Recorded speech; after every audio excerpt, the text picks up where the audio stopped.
This is Steve Anthony with another episode of The Deep Dive. And this is Barbara Silver. You send us your work through Starseed Films, and we review it on this show. Click like and subscribe and help lead everyone to this content so we can plant seeds of higher consciousness. Yeah, change the world. And don't forget to hit that like button and subscribe. It helps us get these truths out there to everyone and make a difference. Today, we're embarking on a truly fascinating journey, I think. One that invites you to look beyond the usual boundaries and discover some profound connections. That's it. We're diving deep into a remarkable source. This book called Two Faces of God, Discovering the Shared Wisdom in the Words of Jesus and Krishna. Right. And our mission, our goal for this deep dive today is to sort of illuminate the universal truths these two divine figures embodied, Okay. helping you uncover the deep connections that, unite their teachings and maybe reveal that divine spark that resides within all of us. Absolutely. It's a powerful premise. Imagine if their words, Jesus's and Krishna's, weren't actually about separate paths, but were really pointing towards the same singular truth inside us all. Mm-hmm. That's the core idea here. Mm. They weren't just messengers of different religions, but the book calls them facets of a shared truth. Yeah, it's compelling how the book challenges us, doesn't it? To see their words not as like exclusive claims, but expressions of one single profound divine consciousness. Right. It really sets the stage for moving beyond boundaries, embracing this unifying reality where these teachings actually converge. Okay. And it poses that question, what if that divine spark, that God particle within us, what if that reveals our eternal oneness with the divine? Okay, so let's unpack that. Let's get into it. The book opens with this really powerful observation. Jesus and Krishna didn't just teach about God. Mm. They actually spoke as God. Yeah, that's a crucial distinction. Think about Jesus in the Gospel of John saying, I am the way, the truth, and the life. No one comes to the Father except through me. Or that incredible statement, before Abraham was, I am. So ancient, so powerful. And then you have Krishna in the Bhagavad Gita making these equally bold declarations, right? I am the self, seated in the hearts of all beings. I am the beginning, the middle, and the end of all beings. Exactly. And these statements, they carry immense weight. The book forces us to ask, were they really claiming exclusive worship? Right. Or was something deeper going on, like fully embodying God consciousness? Yeah. It argues this way of speaking is, quote, intrinsic to individuals who have attained the highest levels of spiritual realization, merging their consciousness with the infinite. So not ego. Not ego at all. It's about divine union, complete oneness. It's almost, unsettling to think about how differently those statements were received. Mm-hmm. Jesus, ultimately crucified for it, right? Yeah. Called blasphemy. Yeah. But Krishna, revered as an avatar in India, yet often dismissed as, just myth by many in the West. That contrast really makes you wonder, doesn't it? Were those interpretations what they actually intended? Question. Or were their words simply reflecting an inner state that was so unified with God that the line between self and divine just dissolved? Dissolved completely. Yeah. And the book suggests this interesting practice to bridge that gap. It says, by replacing I and me with God, in their words, we will discover a treasure trove of wisdom. Okay, we'll definitely come back to that practice later. Yeah. But first, to really get their messages, we need to understand the worlds they stepped into. Context is key. Absolutely. So the book paints this picture of Krishna's time, ancient India. Rich spiritual heritage, sure, Mm-hmm. but also, grappling with a rigid caste system, rituals that have become dogmatic, political chaos. Right. A lot going on. And Krishna's mission, as shown in the Mahabharata and the Gita, wasn't just about restoring social order. No. It was about uplifting humanity's whole understanding of their connection to the divine, emphasizing devotion, selfless action, surrender. Yeah, addressing those universal dilemmas like duty versus desire right there on the battlefield of Kurukshetra. Exactly. Now, fast forward thousands of years later, you get Jesus' Judea. Very different setting. Roman occupation, huge inequality, deep spiritual divisions. Yeah, the dominant religious groups like the Pharisees and Sadducees were often focused on sort of the outward stuff, the rules. Well, alienating a lot of people in the process. And Jesus arrives, and it's described as this revolutionary shift, Definitely. offering radical love, forgiveness, inclusivity, embracing the marginalized people everyone else ignored. It was a message that turned things upside down. So what's the link? What unites these two moments, these missions? The book calls it their shared mission to reform. Ah, okay, reform. Both came at these critical times when their societies were, well, maybe losing the spiritual plot. Mm-hmm. Krishna aimed to reinterpret the ancient Vedas, make that wisdom accessible again. Right. Not throw them out, but make them live again. And Jesus redefined God, not as some distant judge, but as a loving father, teaching that spiritual laws should free us, not burden us. And a really powerful common thread emerges there. Both of them spoke out against using religion for control. Krishna condemned those empty, heartless rituals. Jesus went after the hypocritical religious leaders pretty hard. You really did? So their shared mission, it seems, wasn't really to start brand new religions, No. but to reform and rejuvenate the spiritual practices of their time, showing a path to truth, unity, divine connection that, frankly, transcends any one culture or era. That makes a lot of sense. Okay, so moving on, how did they actually live this God consciousness? Good question, because the book defines it not as just an idea, right? Not abstract. But a lived reality where those barriers between the self and the divine just dissolve. Okay. And it's fascinating how this showed up in their teachings. For Krishna, you see it in statements like, I am the father of this universe, the mother, the support, and the grandsire. Wow. Encompassing everything. Exactly. And for Yeah. Jesus, it's that simple, profound, I and the Father are one. Mhm. These weren't claims of being better than others, but expressions of this incredibly deep unity.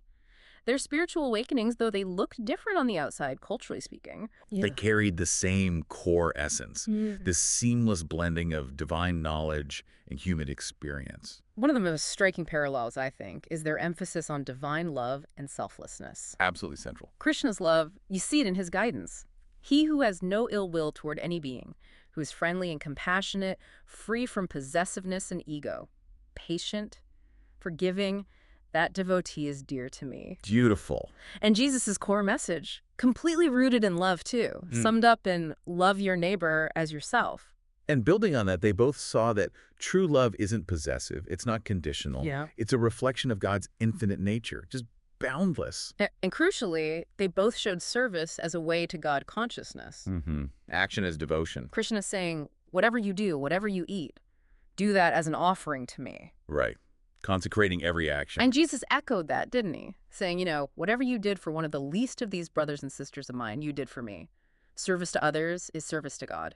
Which really prompts us, the listener too, to think, how do we bring this into our own lives? Yeah. It means spirituality isn't just for, Sunday mornings or meditation cushions. It's lived out in the everyday acts of kindness and generosity in every interaction. Okay, now here's where things get maybe a bit speculative, but really intriguing. The missing years. Exactly. Jesus' missing years, between 13 and 30.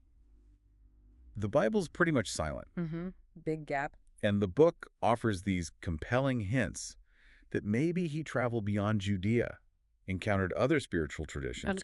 Okay, this is fascinating territory. Imagine, maybe he went to Egypt, which the book calls a crucible of esoteric wisdom. Ancient knowledge there. And it points out how his later parables, the ones about light, bread, life itself, they kind of resonate with the symbolic language of Egyptian mysticism, Interesting. even mirroring Eastern ideas like the third eye as spiritual insight. Wow, and then there's a theory about traveling east to India and Tibet. Right.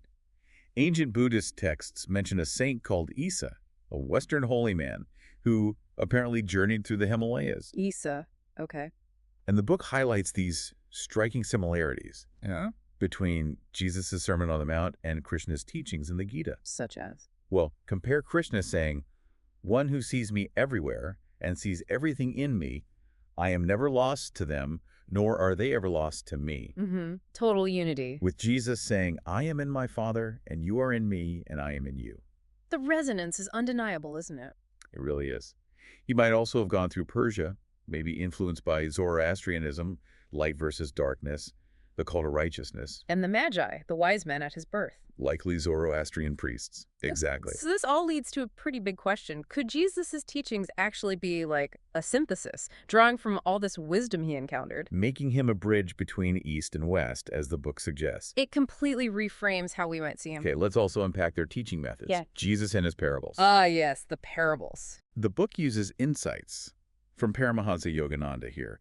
He explained that Jesus used parables to convey timeless truths to those who were spiritually receptive, For those ready to hear. while safeguarding deeper meanings for future generations.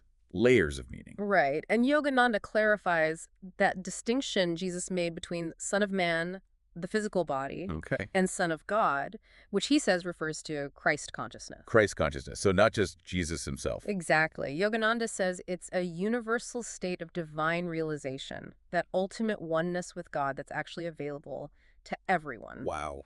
So the kingdom of heaven is within you isn't just poetry, it's an inward journey. Right. And man shall not live by bread alone refers to accessing divine energy through, well, meditation. So salvation becomes this inner transformation, not just a transaction. Precisely. It's an awakening process. This perspective totally reframes Jesus' teachings not as exclusive claims, but as an invitation to all of humanity to find that within themselves. Yeah. And it's amazing how his parables of light mirror Krishna's teachings, like the sower and the seed. About receptive hearts. It parallels Krishna's concept of the gunas, those qualities like goodness, passion, inertia, that influence how receptive we are. Okay, I see that connection. Or the prodigal son, Yeah. showing boundless love and forgiveness. A classic. It echoes Krishna's promise that even the most sinful person, if they turn to God with devotion, is considered righteous. Unconditional acceptance. And the mustard seed, showing the power of tiny faith. It aligns with Krishna's reassurance that even a little practice of this discipline protects one from great fear. The parallels are really stacking up. Now, the Bhagavad Gita, Krishna's eternal song, Such a profound text. it's this dialogue with Arjuna on the battlefield, Kurukshetra, which the book explains is really a metaphor, right? Yes, a metaphor for our own inner struggles, the battlefield within. And Krishna's key teaching there is detached action, karma yoga. Right. Perform your duty, Arjuna, but do so without attachment to the results. That resonates so strongly with Jesus' message of selfless service and letting go of outcomes. It really does. And think about the Gita's chariot imagery. Oh yeah, explain that. Krishna is the divine guide, the charioteer. Arjuna is the human soul. The body is the chariot itself. Okay. The senses are the wild horses, and the mind holds the reins. Got it. Powerful image. How does that mirror Jesus' calls for self-mastery? Like, enter through the narrow gate, implying discipline. Right, not the easy wide path. Or, watch and pray so that you will not fall into temptation. Both demand control of the senses, focus, steadfastness. It's about steering your own inner chariot. That makes perfect sense. And the path of devotion, bhakti yoga. Path of love. Krishna states clearly, by devotion alone can I be known and truly seen and entered into. Undeniable parallel to Jesus' great commandment. Love the Lord your God with all your heart, with all your soul, and with all your mind. It's the same core message. Absolutely. And connecting this bigger picture-wise, think about Krishna revealing his cosmic form, the Vishvarupa to Arjuna. Right, showing the whole universe within himself. Mind-blowing. It really echoes Jesus' statement, the Father and I are one, seeing the microcosm and macrocosm as united, and both emphasize right action, aligning with divine order, and crucially, meditation for self-realization. Yeah. Krishna describes the ideal yogi as one who sits in stillness, focused on the divine presence within. And Jesus often went off alone to pray, didn't he? Modeling that inner journey. Exactly, the need for inner stillness. Okay, so this brings us to the inner battle itself, the struggle that both Krishna and Jesus describe so vividly, between the ego and the higher self. Yes, that internal battlefield. The book highlights how Kurukshetra and the Mahabharata isn't just history, it symbolizes the human mind, Right. where all these conflicting desires, emotions, and inclinations wage war. Constantly. And Krishna's words to Arjuna, "Arise, Arjuna, with a brave heart. Know that you are a warrior not only of this world, but of the eternal soul." That's a call to us, too, to conquer those inner enemies, attachment, anger, greed, pride. And Jesus also spoke about this, using parables to show that tension between ego and truth. Blessed are the pure in heart, for they shall see God. That purity isn't just about outward actions, it's inner discipline. Right. And his 40 days in the wilderness, the book suggests that symbolizes mastering that lower egoic nature. Tracing the inner demons. Exactly. Which leads to the essential point. Both masters identify the ego as the root of our suffering. It creates that false sense of being separate. Yeah, that illusion of separation. Krishna says, the one who is free from pride and delusion is fit for union with the divine. Hmm. And Jesus emphasized humility constantly. Whoever wants to be my disciple must deny themselves and take up their cross and follow me. And that cross. The book argues it's not merely a symbol of suffering, but a call to transcend the ego, to let go of that limited self. The book even lists the specific inner demons they warned against.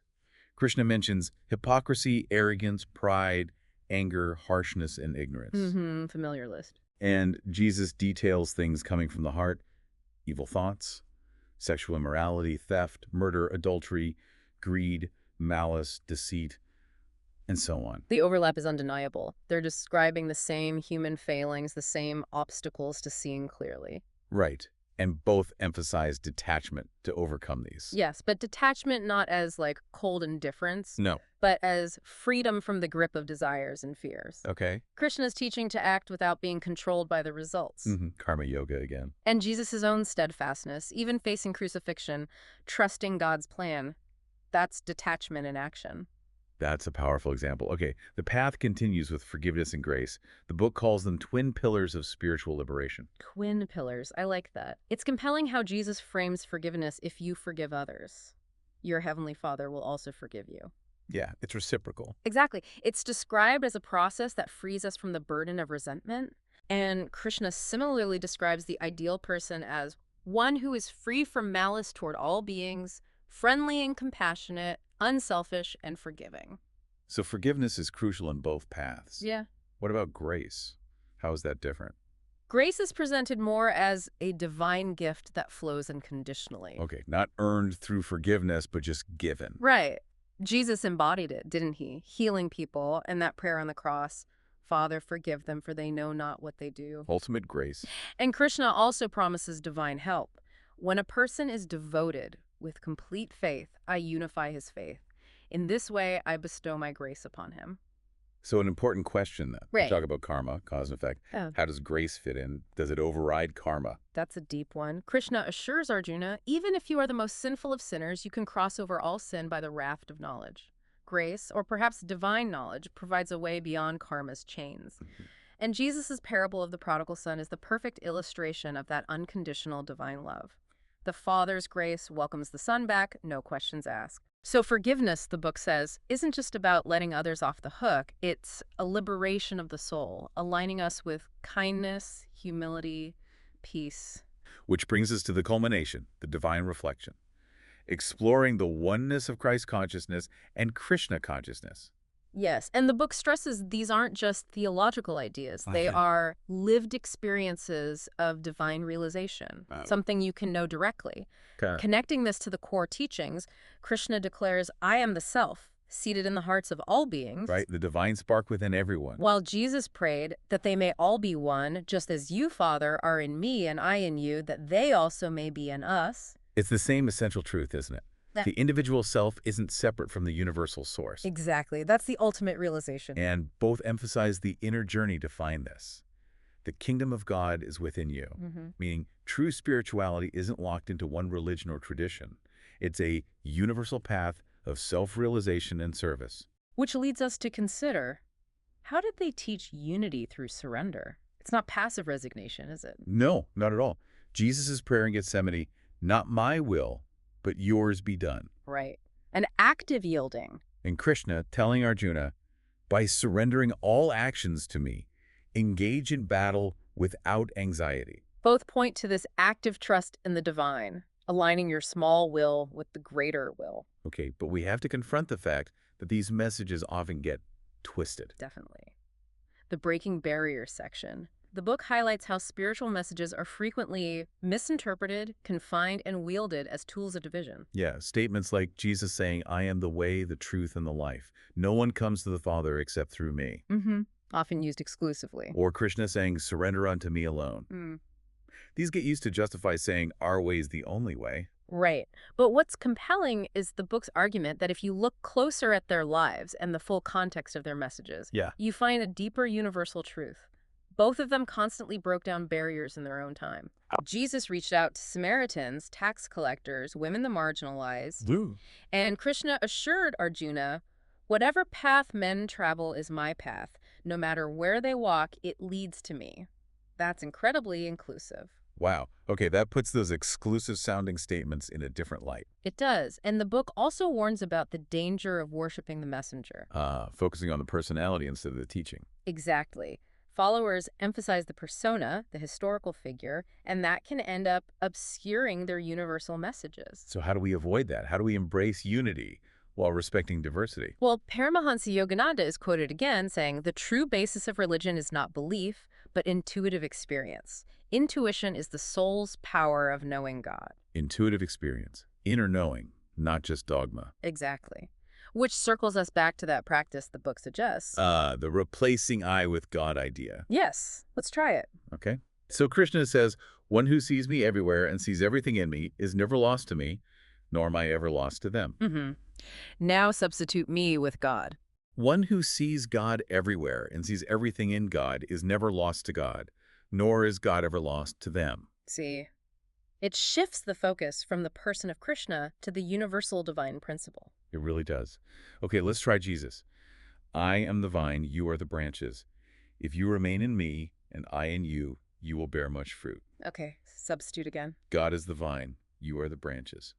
If you remain in God and God in you, you will bear much fruit. Again, it points to the universal source, the divine reality underlying everything. This practice, the book says, doesn't just clarify the meaning. No. It also acts as a reminder of our own divine identity. They spoke as God because they reflected that universal God consciousness that's potentially within all of us. And this simple shift helps us see the many faces of God, right? It helps break down that illusion of separation. Yeah. Krishna saying, I am the self, seated in the hearts of all beings, and Jesus teaching one God and Father of all, who is over all and through all and in all. They're pointing to the exact same reality, that every face we see is another face of God. Which is a profound way to live. The book then gives some practical steps. Yeah, things we can actually do. Practice gratitude, meditate on unity, serve others without ego. Live of judgments, celebrate diversity. These aren't just nice ideas. They're tools for that journey to liberation. Liberation from the ego and attachment. Because both masters teach that that's where true freedom lies. Right. Freedom from the false self and clean to temporary thing. Krishna constantly reminds us the soul is eternal, unborn, undying, contrasting it with the temporary ego. And Jesus advises, do not store up treasures on earth, but store up treasures in heaven, meaning those inner qualities. Love, peace, divine union. And detachment, again, isn't about rejecting life. No, it's renunciation of clinging. Clinging to outcomes, possessions, identities. Krishna's perform your duty with detachment. Action without attachment leads to liberation. And Jesus saying, seek first his kingdom and his righteousness, and all these things will be given to you as well. Focus on the inner reality first. And meditation is central to getting there, isn't it? Absolutely critical for both. Krishna says, when meditation is mastered, the mind is unwavering like the flame of a lamp in a windless place. Beautiful image. And Jesus modeled it, constantly retreating to solitude for prayer, for that deep inner connection. So we've covered a lot of ground today. A really deep dive into this shared wisdom, exploring how Jesus and Krishna's teachings seem to converge on this ultimate goal, spiritual liberation. Yeah. We saw how those powerful I am statements maybe weren't about exclusivity, but about embodying God consciousness, a state potentially available to all of us. And connecting that to the bigger picture, the book brings up the second coming. Okay.